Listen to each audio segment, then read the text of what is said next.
Hello everyone, আসসালামু আলাইকুম। আজ ভীষণ মজার করে ব্রয়লার মুরগির রোস্টের একটা রেসিপি শেয়ার করব।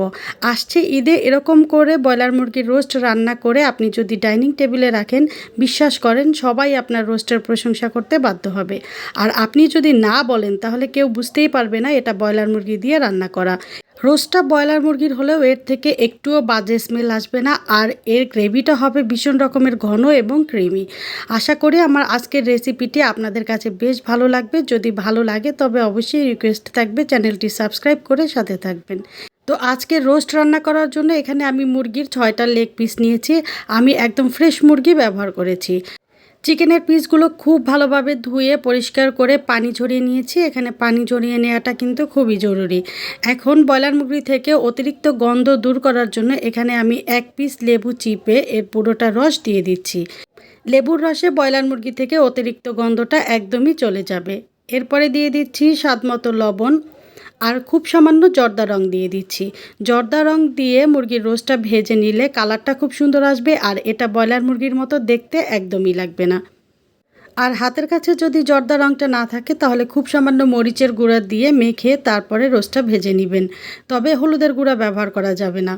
মেরিনেট করার পরে খুব বেশি সময় রেস্টে রাখা যাবে না, তাহলে এর থেকে পানি ছেড়ে দিবে, যেহেতু লবণ দিয়ে মেরিনেট করেছি। এখন রোস্টের জন্য আমি একটা মশলা রেডি করে নিব। এখানে আমি বেশ কিছু কাঠবাদাম নিয়েছি। কাঠবাদামের পরিবর্তে কাজু বাদামও ব্যবহার করা যাবে। যে কোনো একটা বাদাম অবশ্যই ব্যবহার করতে হবে, তাহলে এর গ্রেভিটা অনেক ঘন হবে। এখানে নিয়েছি 5টা লবঙ্গ। এখানে নিয়েছি 1 চা চামচ কালো গোলমরিচ। কালো গোলমরিচের পরিবর্তে সাদা গোলমরিচও ব্যবহার করতে পারবেন। একটা ছোট জয়ফলের অর্ধেকটা নিয়েছি। আর নিয়েছি বড় সাইজের 2টা জয়ত্রী ফুল। আর এখানে আমি একটা স্টার এনিস বা স্টার মশলা থেকে 3টা ফুল নিয়েছি। ব্রয়লার মুরগির রোস্টে স্টার মশলাটা ব্যবহার করলে এর থেকে অনেক সুন্দর একটা সুঘ্রাণ বের হবে, আর ব্রয়লার মুরগির বাজে গন্ধটা একদমই থাকবে না। ব্যাস, এই মশলাটা আমি ভালোভাবে পাটায় পিষে নিব। চাইলে এটা গুঁড়োও করে নিতে পারেন। এখন চুলায় একটা কড়াইতে আমি পর্যাপ্ত সাদা তেল দিয়ে দিচ্ছি। আজকে রোস্ট রান্না করতে যতটুকু তেলের প্রয়োজন পুরোটাই আমি একবারে ব্যবহার করেছি। এখন ম্যারিনেট করা চিকেনের টুকরোগুলোকে আমি দিয়ে দিচ্ছি। এই মুহূর্তে চুলার আঁচ অবশ্যই মিডিয়ামে রাখতে হবে, না হয় কিন্তু চিকেন থেকে পানি ছেড়ে দিবে।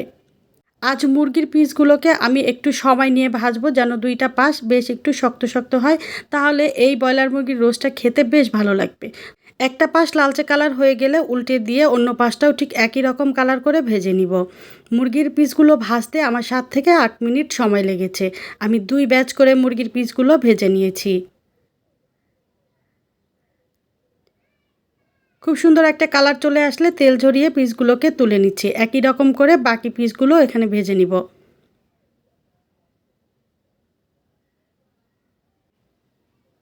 মুরগির সবগুলো পিস ভেজে নেওয়ার পরে কড়াইতে যে তেলটা থাকবে সেই তেলের মধ্যেই দিয়ে দিচ্ছি 1 কাপ পেঁয়াজ কুচি। এখন এখানে বেশ কিছু গোটা মশলা ব্যবহার করব। 2টা দিচ্ছি তেজপাতা। তেজপাতা ছিঁড়ে দিচ্ছি, এতে সুন্দর একটা ফ্লেভার আসবে। 4 টুকরো দিচ্ছি দারচিনি। 5টা ছোট এলাচ দিচ্ছি, এগুলোর মুখ ফাটিয়ে দিব, তাহলে খুব সুন্দর একটা ফ্লেভার আসবে। এখন পেঁয়াজটা মিডিয়াম আঁচে একদম বেরেস্তা করে ভেজে নিব। খেয়াল রাখতে হবে যেন পুড়ে না যায়।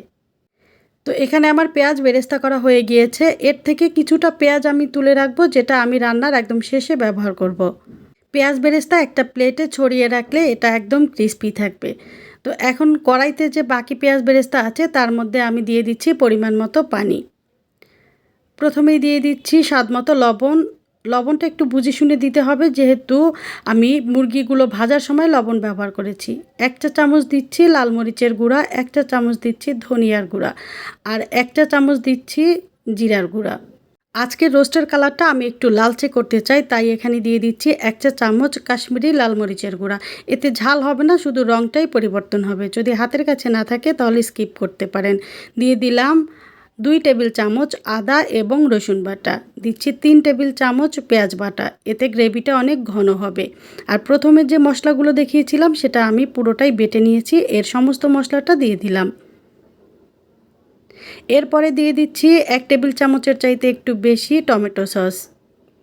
টমেটো সস দিয়ে রোস্ট রান্না করলে খেতে কিন্তু বেশ সুস্বাদু হয়। সমস্ত মশলাটা খুব ভালোভাবে কষিয়ে নিব। বারে বারে নেড়ে চেড়ে দিতে হবে, না হয় কিন্তু নিচে থেকে লেগে যেতে পারে, যেহেতু এখানে বাদাম বাটা ব্যবহার করেছি। মশলার উপরে যখন এভাবে তেল ভেসে উঠবে তখন এখানে আমি দিয়ে দিচ্ছি আগে থেকে ফেটিয়ে রাখা 1/3 কাপ টক দই। টমেটো সস এবং টক দই একসাথে দিলে টক দইটা ফেটে যেতে পারে, তাই টক দইটা একটু পরে ব্যবহার করছি। এরপরে দিয়ে দিচ্ছি 1 টেবিল চামচ চিনি। মিষ্টি যে যেভাবে খেতে পছন্দ করেন সেই অনুযায়ী দিয়ে দিবেন। এবারে মশলাটা আবারও কষিয়ে নিব 3 থেকে 4 মিনিট। আজকে রোস্ট রান্নাতে খেয়াল করে থাকবেন আমি 2 বার করে মশলাটা কষিয়ে নিয়েছি। এভাবে মশলা 2 বার করে কষিয়ে নিয়ে রোস্টটা রান্না করলে খেতে অমৃত লাগবে। আজ যেভাবে রোস্টের রেসিপিটা শেয়ার করছি এভাবে করে যদি একদম নতুন রাঁধুনিরাও রোস্ট রান্না করেন, বিশ্বাস করেন সবাই আপনার প্রশংসা করবে এবং বারবার আপনার কাছে এভাবে রোস্ট রান্না খেতে চাইবে। তো এখানে আমার মশলাটা খুব ভালোভাবে কষিয়ে নেওয়া হয়ে গিয়েছে। এখন কষিয়ে নেওয়া মশলার মধ্যে আগে থেকে ভেজে রাখা লেগ পিসগুলো দিয়ে দিচ্ছি। মশলার সাথে লেগ পিসগুলো খুব ভালোভাবে মিশিয়ে নিব আর কষিয়ে নিব 2 মিনিট।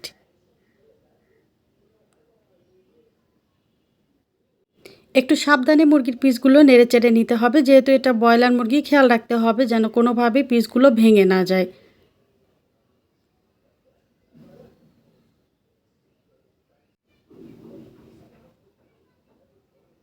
রোস্টের পিসগুলো খুব সুন্দর করে কষানো হয়ে গিয়েছে। এখন আমি এখানে দিয়ে দিচ্ছি কুসুম গরম দুধ। আপনারা চাইলে দুধের পরিবর্তে অর্ধেকটা পানি অর্ধেকটা দুধ ব্যবহার করতে পারেন, তবে পুরোটা রান্না যদি দুধ দিয়ে করা হয় তাহলে কিন্তু রোস্টটা খেতে একদম রাজকীয় স্বাদের লাগে। খুব ভালোভাবে চিকেনগুলোকে সেট করে দিব। যে পাত্রে চিকেনের পিসগুলো ভেজে রেখেছিলাম সেটা ধুয়ে খুব সামান্য পানি দিয়ে দিচ্ছি।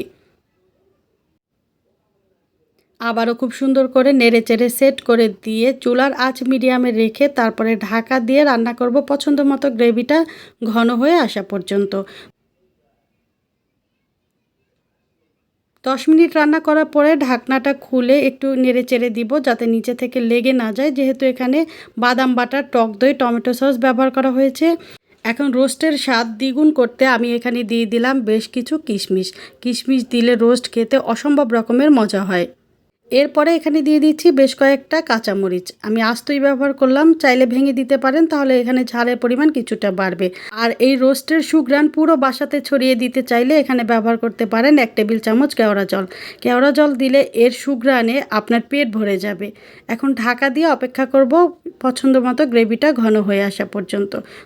তো রোস্টটা রান্না করতে আমার প্রায় 20 মিনিট সময় লেগেছে। দেখেন এখানে রোস্টের কালারটা কেমন সুন্দর এসেছে। এর গ্রেভিটা এমন ঘন আর ক্রিমি, একবার খেলে আপনি সত্যি এর প্রেমে পড়তে বাধ্য হবেন। যেভাবে আপনাদের সাথে আজকে রোস্টের রেসিপিটা স্টেপ বাই স্টেপ শেয়ার করেছি, এভাবে যদি একবার রান্না করে খান তাহলে বুঝতে পারবেন সত্যি এই রোস্টটা কতটা মজার। আশা করি আমার আজকের রেসিপিটি আপনাদের কাছে ভালো লেগেছে। যদি ভালো লাগে তবে রিকোয়েস্ট থাকবে লাইক, কমেন্ট, শেয়ার এবং সাবস্ক্রাইব করে সাথে থাকা বেল আইকনের অল অপশনটি সেট করে রাখার। এতে করে আপনারা আমার আপলোডকৃত সকল ভিডিও সাথে সাথে পেয়ে যাবেন। দেখা হবে পরবর্তী রেসিপিতে। আল্লাহ হাফেজ।